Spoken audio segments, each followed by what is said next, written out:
ఏపీలో అత్యధికంగా పోలింగ్ శాతం అయితే నమోదైంది. అసలు ఈ పోలింగ్ శాతం ఎక్కువగా నమోదవడానికి కారణం ఏమిటి? అసలు ఈ ప్రభుత్వానికి సంకేతాలు ఇస్తున్నాయి. అసలు ఏ విధంగా ఉండబోతుంది? ఏ ప్రభుత్వం అధికారంలోకి రాబోతుందో ప్రస్తుతం మనతో మాట్లాడడానికి రాజకీయ విశ్లేషకులు క్షేత్రపాల్ రెడ్డి ఉన్నారు. సార్ చెప్పండి, ఏ విధంగా చూడొచ్చు ఏపీలో పోలింగ్ పెరగడాన్ని?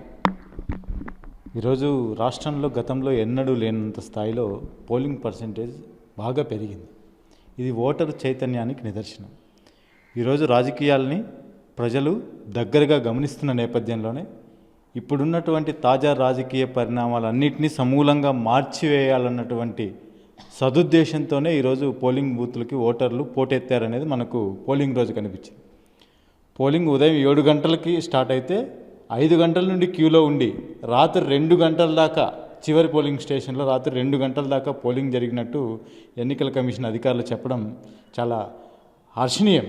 ఎందుకంటే ఈరోజు దేశ రాజకీయాల్ని రాష్ట్ర రాజకీయాల్ని మార్చేది ఓటరు అని చెప్పేసి నిరూపిస్తున్నారు. ఈరోజు ఈ పోలింగ్ పర్సెంటేజ్ని మేము స్వాగతిస్తూ ఉన్నాం.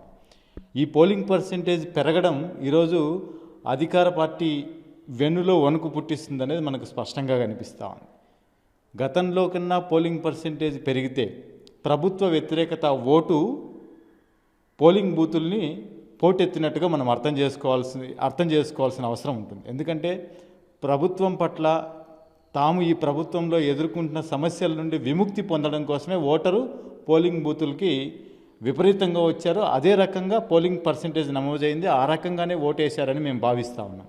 అయితే ఇక్కడ ఒక ప్రధానమైన అంశం ఆంధ్రప్రదేశ్ రాజకీయాల విషయానికి వస్తే, కేంద్రంలో ఉన్నటువంటి నరేంద్ర మోదీ ప్రభుత్వానికి వ్యతిరేకంగాను ఇక్కడ ఉన్నటువంటి జగన్మోహన్ రెడ్డి ప్రభుత్వానికి వ్యతిరేకంగాను ఓటు వేసినట్టుగా కనిపిస్తుంది. ఇది మీకు కొంత ఫాలో అయ్యే వాళ్ళకి ట్విస్ట్గా అనిపించవచ్చు. అటు ఆ ప్రభుత్వానికి ఇటు ఈ ప్రభుత్వానికి ఎలా వ్యతిరేకంగా ఓటేశారనేది ఒక ప్రశ్న మీ ముందుకు రావచ్చు. అయితే జగన్మోహన్ రెడ్డి ప్రభుత్వానికి వ్యతిరేకంగా అదేవిధంగా మోదీ ప్రభుత్వానికి వ్యతిరేకంగా ఓటు వేసే శక్తి ఆంధ్ర రాష్ట్ర ఓటర్కు ఉందని చెప్పేసి ఈరోజు నిరూపిస్తున్నటువంటి సందర్భం మనం జూన్ 4వ తారీఖున చూడబోతాం.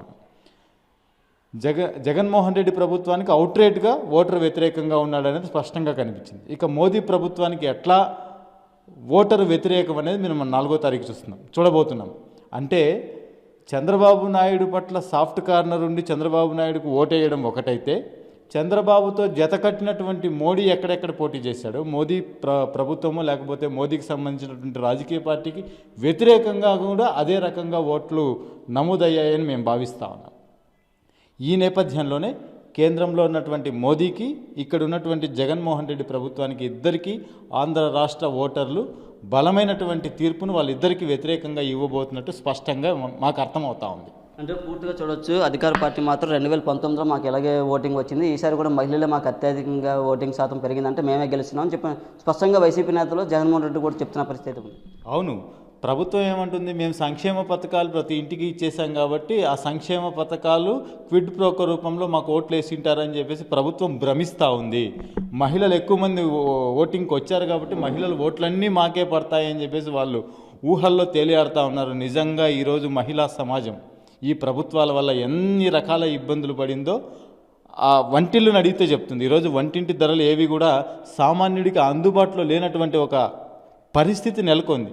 ఆ ప్రెషర్ కుక్కర్లో నుండి ఏ విధంగా బయటకు వస్తుందో ఆ పద్ధతిలో ఓటర్లు బయటకు వచ్చారని చెప్పేసి మేము భావిస్తూ ఉన్నాం. మహిళలంతా సానుకూలంగా ఓటేశారని అనుకోవడం పొరపాటు. ఈరోజు మహిళా చైతన్యం ఓటు రూపంలో 4వ తారీఖు చూడబోతున్నాం కదా. ఈ జగన్మోహన్ రెడ్డి ప్రభుత్వానికి వాళ్ళు ఏ రకంగా మహిళలు తమకు అనుకూలం అనుకుంటున్నారో అంతకు రెండింతల వ్యతిరేకంగా మహిళలు ఓటేశారని చెప్పేసి మేము భావిస్తూ ఉన్నాం. కాబట్టి ఈ ప్రభుత్వం దిగిపోక తప్పదు అని చెప్పేసి మహిళలు హెచ్చరిక చేశారు.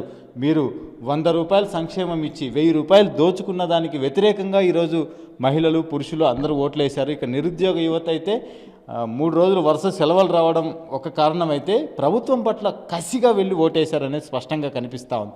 ఒక్క నోటిఫికేషన్ ఇవ్వలేదు, ఒక్క ఉద్యోగం భర్తీ కానటువంటి ఒక పరిస్థితి. ప్రభుత్వ రంగంలో 2,50,000 ఉద్యోగాలు ఖాళీగా ఉంటే జాబ్ క్యాలెండర్ విషయం మాట్లాడనటువంటి ఈ జగన్మోహన్ రెడ్డి ప్రభుత్వానికి వ్యతిరేకంగా యువత మొత్తం ఏకతాటిపైకి వచ్చి వ్యతిరేకంగానే ఓటేసినట్టుగా మేము భావిస్తున్నాం.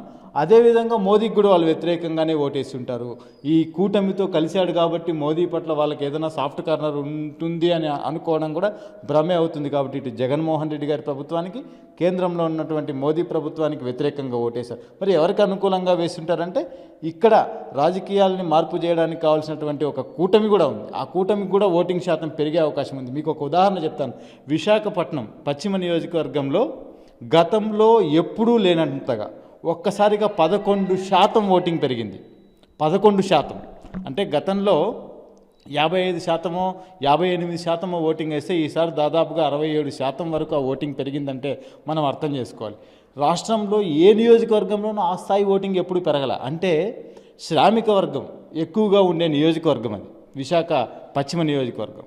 అంటే కాంట్రాక్ట్ కార్మికులు, స్టీల్ ప్లాంట్ ఎంప్లాయీస్, తర్వాత ఇతరత్ర చిన్న చిన్న పనులు చేసుకొని జీవన ఉపాధి కోసం ఈ ఊరికి వచ్చినటువంటి వాళ్ళు, ఇక్కడ సెటిల్ అయినటువంటి వాళ్ళు, వీళ్ళందరూ ఓటింగ్కి విపరీతంగా వెళ్ళి ఓట్లు వేశారు. అంటే 11% పెరిగిందంటే మనం అది చాలా గొప్ప పెరుగుదలగా మనం అర్థం చేసుకోవాలి. కాబట్టి ఈ రకంగా ఏ పార్టీ అధికారంలోకి రావచ్చు? మీరు చూస్తే జగన్మోహన్ రెడ్డిని అలాగే నరేంద్ర మోడీని వ్యతిరేకిస్తున్నారు. అసలు ఏ విధంగా ఎన్ని సీట్లు ఏ పార్టీకి వస్తారు? ఇప్పుడు రాజకీయ పార్టీల విషయానికి వస్తే ఇండియా కూటమికి ఓట్ల శాతం పెరగబోతోంది. అధికారంలోకి వస్తుందా రాదా అనే విషయం పక్కన పెడితే గతంలో చూడనటువంటి పర్సెంటేజ్ ఇండియా కూటమి వైపు కూడా జనం ఆలోచించారు. రాహుల్ గాంధీ, ప్రధానంగా రాహుల్ గాంధీ నేతృత్వంలో నడుస్తున్న ఇండియా కూటమి వైపు జనం ఆకర్షితులయ్యారు. మోదీ వ్యతిరేకత ఓటంతా రాహుల్ గాంధీ వైపు వెళ్ళిందని చెప్పేసి మేము భావిస్తున్నాం. జగన్ వ్యతిరేకత ఓటంతా చంద్రబాబు వైపు వెళ్ళే అవకాశం ఉందని చెప్పేసి మేము అనుకుంటా ఉన్నాం. కాబట్టి ఆ రకంగా ఇక్కడ రాజకీయ అధికార మార్పిడి అయితే కంపల్సరీగా జరుగుతుంది అని చెప్పి స్పష్టంగా మేము చెప్పదలుచుకున్నాం. అంటే ఏపీకి వైసీపీకి ఎన్ని రావచ్చు, కూటమికి ఎన్ని రావచ్చు? అంచనా విషయానికి వస్తే ఇప్పటికే చాలా అంచనాలు వచ్చాయి. దాదాపుగా 110 సీట్లు జగన్మోహన్ రెడ్డి కోల్పోబోతా ఉన్నాడు. అది ఏ పార్టీకి ఎన్ని వస్తాయనేది మనం చూడబోతున్నాం. అందులో కూటమికి ఎన్ని వస్తాయంటే బీజేపీకి ఏమీ రాకపోవచ్చు, పవన్ కళ్యాణ్కో చంద్రబాబు నాయుడుకో కాస్త మెరుగైన ఫలితాలు దక్కవచ్చు. అయితే అధికార మార్పిడి అయితే తథ్యం. ఇందులో ఏ రకమైనటువంటి అనుమానాలకు ఆవశ్యకత లేదు. ఖచ్చితంగా ఈ రాష్ట్రంలో అధికార మార్పిడి జరుగుతుంది. అమిత్ షా నిన్న మాట్లాడుతూ ఉంటారు. అమిత్ షా గారు నిన్న రాహుల్ గాంధీ ప్రధానమంత్రి అవుతున్నాడు అని చెప్పేసి ఆయన దాన్ని ఒక హెచ్చరికగా చెప్తున్నారు. రాహుల్ గాంధీ ప్రధానమంత్రి అయితే ఏంటి దేశానికి నష్టం?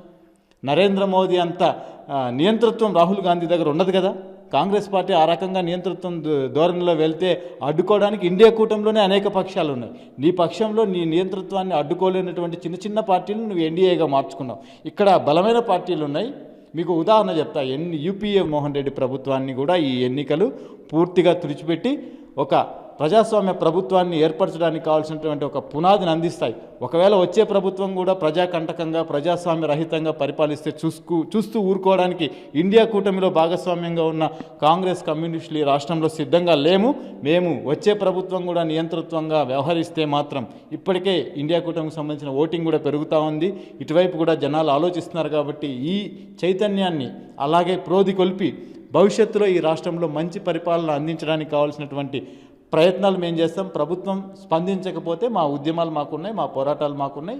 ఆ రకంగా మేము దేశవ్యాప్తంగా పిఠాపురం వైపు వస్తుంది. నిజమే, దేశవ్యాప్తంగా. ఎందుకంటే ఒక గతంలో పోటీ చేసినటువంటి పవన్ కళ్యాణ్ గారు గతంలో 2 చోట్ల ఓడిపోయారు. ఇప్పుడు పిఠాపురంలో పోటీ చేయడం నేపథ్యంలో ఎవరు గెలుస్తారనే ఆసక్తి ఉంటుంది.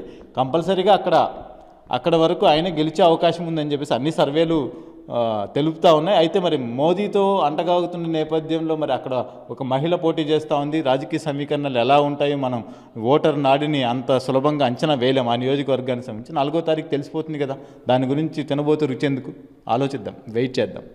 ఇది క్షేత్రపాల్ రెడ్డి గారు చెప్తున్నారు. పూర్తిగా అయితే జూన్ 4వ తారీఖున అయితే కొత్త ప్రభుత్వాలు అయితే వస్తున్నాయి. ప్రజలంతా ఎంతో ఆసక్తిగా సీఎం ఎవరు అనేది అయితే ఎదురు చూస్తున్న తరుణంలో పూర్తిగా అయితే మార్పు అయితే జరుగుతుందని ఖచ్చితంగా రాజకీయ విశ్లేషకులు మనకు చెప్తున్న పరిస్థితి అయితే ఉంది. కెమెరా పర్సన్ సాగర్తో నాయుడు, RTV విశాఖ నుంచి. మరిన్ని వీడియోస్ కోసం ఛానల్ ని సబ్స్క్రైబ్ చేయండి. లేటెస్ట్ అప్డేట్స్ కోసం వాట్సాప్ ఛానల్ ని ఫాలో చేయండి. అండ్ లింక్ డిస్క్రిప్షన్ లో ఉంది.